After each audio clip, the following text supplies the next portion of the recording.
Trev make a few opening remarks, and then we will take questions. You guys are welcome to work up here as long this afternoon as you need to. So, go ahead, Trev. Okay. Well, thank you all. Thank you all for coming. I want to first acknowledge that it's been a tough day today. And it's been a tough day for a lot of us. Obviously, it's been a tough day for Coach Frost and our coaching staff and our players. I also want to say that this is a day that I'd hoped would never come. And I first want to thank Coach Frost. I had the opportunity to get to know Scott a little bit and have really come to appreciate him. Scott worked really hard here. Scott loves Nebraska. He'll always be a Husker. He's a Nebraskan, and he worked really, really hard here. He really wanted this thing to work. And I can tell you that I really wanted this thing to work. Our donors wanted it to work. Everybody wanted it to work. And so, in a way, it's unfortunate and sad that we're here today. So I want to thank Scott. I also want to thank Mickey Joseph for taking on this role. I felt like there's 9 games left in the season. And I think we owed it to the players, we owe it to our fans, to give these players an opportunity these last 9 games. We've got good players on this football team. And so having a different voice and having some new energy and enthusiasm, I'm hoping can make a difference for this team. And then third and finally, I think at the end of the day, there has to be accountability. When you run a professional organization that has high standards, accountability has to matter. And, Scott and I talked about this very clearly. 16-31 obviously was not at a level that was acceptable to us. So I met with Scott this morning at 11 o'clock. I'll just kind of walk you through the process of the day. I met with Scott at 11 o'clock and informed him. I want you to know that Scott was extremely collegial and he understood. I wasn't surprised because I know how much Scott loves this place. And I think that's really important. We then both had an opportunity to go down and meet with the team. We sent an email to our team. Most of the team was here, so we got to meet with our team. And Scott was with me, and I thanked the team, and I thanked Scott in front of the team for all of his hard work. I think the team really cares about Scott, and I know Scott really cares about the team. I then gave Scott an opportunity to spend time himself with the team. And so we all left, and Scott spent time with the team, and those conversations will remain with the team and Scott. And then finally, I invited Mickey Joseph, and Mickey came in about 11:45 and spoke to the team and walked them through some of the changes that he envisioned. I communicated to Mickey that Mickey's the head coach. I won't meddle in Mickey's decision-making process. I encouraged Mickey to be the head coach and make decisions as the head coach. And so he'll ultimately have an opportunity probably with all of you to explain. I think there will be some changes. Explain some of the changes with the team. There'll be some structural changes and things that I think Mickey believes in, which will be good going forward. He can explain all that to you. Just want to tell you a little bit about the process going forward, and we'll open it up to questions. Obviously, we're going to do a national search. We're going to engage some third-party help, mostly for logistics and other things. I want you to know as well, and I would encourage our fans and everyone to recognize there will be a lot of rumors out there. There's going to be a lot of innuendo. I want you to know that these sort of decisions and processes are not made in a silo. I have a lot of great mentors and friends that we'll be working with. And ultimately, in a prior life, I have relationships with a lot of coaches in this business, and I intend to reach out to a lot of people. And so if you hear that Trev Alberts reached out to XYZ coach, it doesn't mean that I've offered the job to XYZ coach. I think there's some fabulous coaches out there that have a perspective about our job that I could benefit from. And so I'm going to reach out to a lot of people. And so if you hear that Trev Alberts reached out to XYZ coach, it might very well be true. It doesn't mean that I'm trying to hire that coach. I'd like to get that perspective. I'd like to get a perspective of a coach who isn't here right now about our job and what the uniqueness is and the needs and those sorts of things. So just want to be clear about that process. Obviously, there's been some changes in college football with the early signing date and transfer portal. There are considerations as we go forward as well. But most importantly, I'm going to do everything I possibly can, like I think we did for Scott, to support Mickey Joseph and the staff as best we possibly can. It's a group of young men that they're hurting. And, you know, they care deeply about this place. And so we're going to do everything we can to support them and help them. They've got 9 games left. We've got a great opportunity this weekend against Oklahoma. And so we're going to support them as best we can going forward. All right, I guess we'll open it up from comments and questions here. Why now as opposed to October or the end of the season? It's a good question. It's a fair question, Annie. It's, you know, at this point, I just felt like, as I mentioned earlier, we owed it to the players, you know, to give them a different voice, perhaps slightly different vision, give them some confidence, an opportunity. We've got 9 games. We've got seniors on this team that have invested a lot for a long time. And I know how disruptive these changes are. You're not just affecting the player's life, you're affecting all the coaches and their family, and I understand that. But we needed to do something. We needed to inject something into this team to give them the confidence and hopefully help them compete. Nothing would please me more than to see a pretty significant change and help this team get over the hump and win some games. The buyout was supposed to drop in half on October 1st. How did you handle that? Was there a negotiated settlement? Or did Scott get the $15 million? There's no negotiated settlement. The University of Nebraska has a long history of living up to what we've agreed to. And so the contract is what the contract is, and of course the university will comply as we always do. Did you have to summon any outside help from boosters? I won't get into any discussions about outside boosters or any of that sort of thing. But Trev, when did you actually make the decision? Last night? yeah, I think last night, not a lot of slept. You know, didn't sleep a lot, Andy, and a lot of us didn't. But you know, some real concern throughout the first couple games, and you know, wanted this thing to work, wanted to give a little extra time. And I think last night, and then through the night, and then into this morning, I really felt like you know, we needed to make a change. If they won, would that have changed? Like if they get a stop? You know, I don't know, Sam. I mean, I don't want to get into the what ifs if they stopped here on 3rd down or got this. I mean, I don't think that's really healthy. We are where we are. We're 16-31. And I want to give this group of players an opportunity to have a different voice to try to win some games this year. Do you have a short list of coaches you're considering at this point? Or are you just starting with a very broad? Well, Steve, I want to first say, first of all, we have not engaged in any third-party folks. I have not talked to any agents of any football coaches. We were all in to help Scott be successful. Everybody wanted Scott to be successful, and I believe Scott wanted Scott to be successful as well. So listen, yeah, anybody in my position has a group of folks that they admire. At the end of the day, for us, we need to, you know, get some clear definitions about what those coaching qualities look like.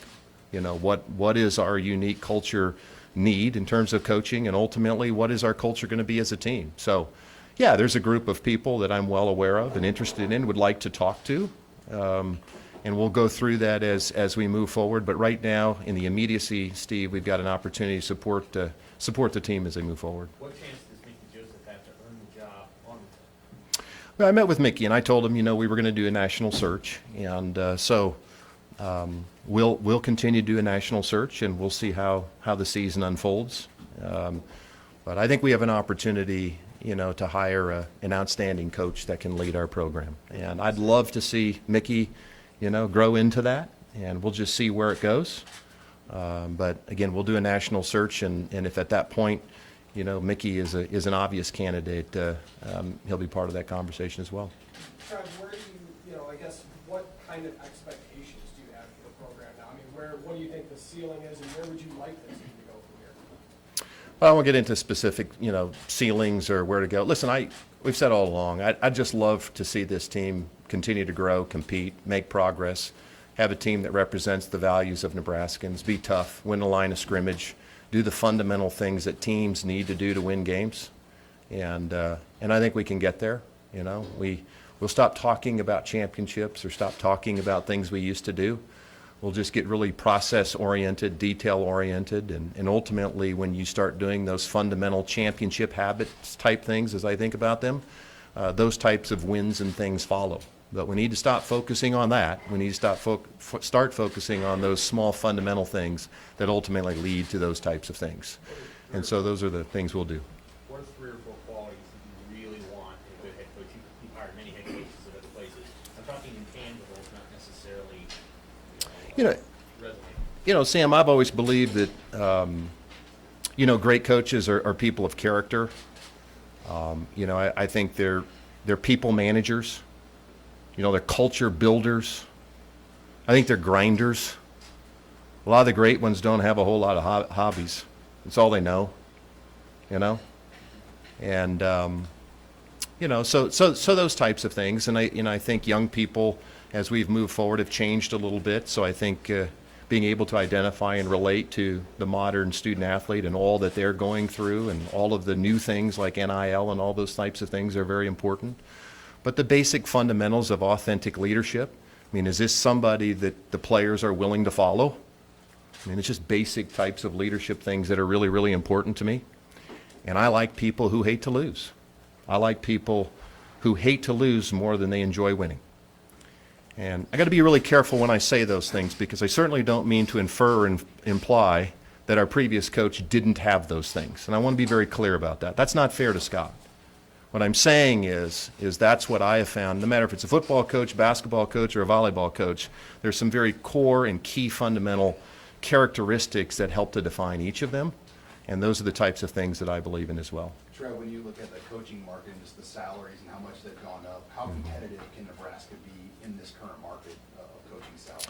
Yeah, I'm well aware of where the market has shifted in terms of compensation, and at a place like Nebraska, we're blessed to be in a position to meet market demand, and certainly resources won't be an impediment towards hiring the type of coach that we want to lead the Husker program. Trevor, one more advice are you that this didn't work? Andy, I haven't put a lot of thought into that, Andy, but I thought it would work. And listen, we all have short memories, but Scott Frost was among the absolute leaders in that cycle of coaching. And Scott's a good football coach. Scott's going to go on and be a successful coach. I told him that this morning, and he agreed. Scott's a good football coach, and the right situation for him will emerge, and I think he'll be very successful. I was determined to work with him. And try to balance, Andy, that very delicate balance of not meddling, because it's the last thing I think administration should do, is start dictating to coaches how they operate their deal, but be supportive. And but it is what it is. It didn't work, and that's why we're here today. What are some of the specific qualities Mickey has that made him right for this role? Well, Mickey's an energetic guy. Some of you have interacted with him already. He's pretty black and white, and I was in there when he talked to the team, and he, I think, sees this as a real opportunity for him as well, professionally, and all of you will get a chance to talk to Mickey. I think he has an infectious personality. I think that's important. He's been some places. So I think that benefits him. I think he has some different feelings about structure and approach and how he'll handle practice and some different things. So there'll be some immediate, fairly significant changes into his approach. And he had a very poignant conversation with the team today that I thought they took very well. And at the same time, I think, like Scott, Mickey will love them and seek to serve them. This has been a unique program. What sort of qualities do you look for in a young person to run this kind of program? From that specific standpoint, to just the intense interest and all that. Well, I don't know if there's anything specific to, how magnified the role is. I certainly think it has to be somebody that has a servant leadership mentality, that's here to serve young people, that perhaps sees a picture bigger than, than themselves, if you will. But I don't think anything specific. I mean, every single job in college football has challenges. This job has advantages to other jobs, and it has some disadvantages. It's the same thing with every job in college football. We have 1.8 million people in the state. That's not going to change. But we got some built-in advantages here. So we need to play to our strengths and build on those, right? And so the right kind of coach, I think, sees this as an opportunity to rebuild and build something special here. How do you think it worked? I mean, you've been here now for how many games? 15 games. Why do you think Nebraska was 4-11 in those games? Sam, I don't know. And, and I'm not trying to be flippant with you. If I knew, we would have made some changes. I don't know the answer to that question. Did you see something across coaching staff, whether in practice or in games, that disappointed you or frustrated you? I could spend a lot of time. I don't want to spend a lot of time going backwards and looking at and evaluating Scott, only because I think at this point it's a little unfair to Scott. We've moved on. Certainly there's things that you observe and you'd see and you'd say, well, maybe I'd do something different. We would have conversations. But at the end of the day, Scott Frost was the head coach. And I promise you, Scott made decisions that he thought were in the best interest of the University of Nebraska. They were genuine. He believed that in his heart, okay? And so that's really important. I don't want to spend a lot of time evaluating Scott's performance over the last 5 years. I think, at the end of the day, Scott's no longer the head coach here, and we'll move on and look forward to, I think you'll see some of those changes and you'll get to talk to Coach Joseph about that. But mostly I just want to salute Scott, and, he'll always be a Husker, and he's from the great state of Nebraska and always be welcome here, and we want to support him in that role. Other questions for Trev? What's when you talk about timeline, do you ideally want to have a coach in place, whether it's making you with someone else right after the season? Or how long is that you envision that taking? Well, I do think there's some benefits in terms of making the decision when we've made it. I think this gives us an opportunity to really, do the necessary work. We need to dive into a real process, in a detail-oriented process that talks to a lot of people. And that's why I mentioned earlier, you're going to hear about a lot of names. That's good. That means we're going to talk to a lot of people. Because we're going to clearly define what our values are, and we're not going to hire coaches who don't believe in what we believe in, Sam. And so we need to take as long as it takes to find the right leader. So is there an ideal timeline? Sure. I mean, you could naturally look at some of these timelines, early signing date, and say it'd be really nice to be able to get the person in place by then because it would allow us to do that. But we won't make decisions or rush things just to get a coach hired. We're also not going to try to win the press conference. All right? At the end of the day, we need to hire the right leader and the right fit. And that's a really important thing here as well. We talk to the recruits at all, or we have a chance to visit with the recruits, or we let the coaches just kind of handle that from here on out? I'll do whatever Mickey asks me to do. I really enjoy talking to the recruits, prospective recruits. You've probably seen me out on the field, and I really enjoy talking to those young men.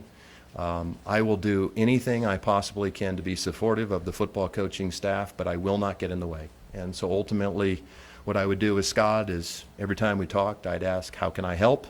Am I doing anything that's counterproductive? I'll do the same thing with Mickey. What can I do to help? I want him to be successful because ultimately that means our young men are being successful. So I'll do whatever Mickey and the staff ask me to do.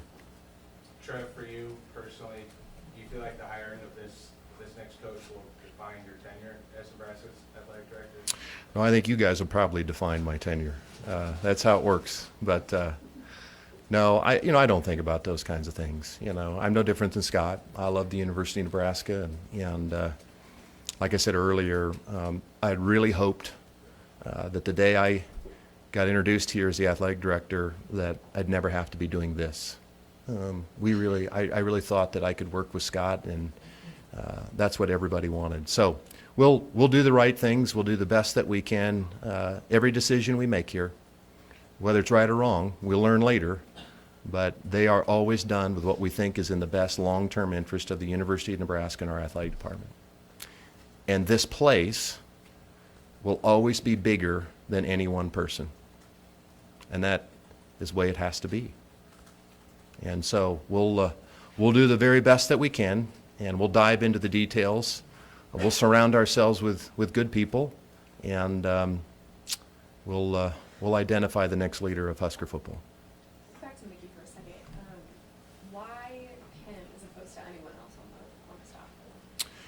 Well, I think that, I went through a lot of folks too. I mean, you can naturally make certain arguments, certain places, and, Mickey's not calling the plays, Coach Whipple is. And so there's a lot of responsibilities for the head coach that lie outside of football.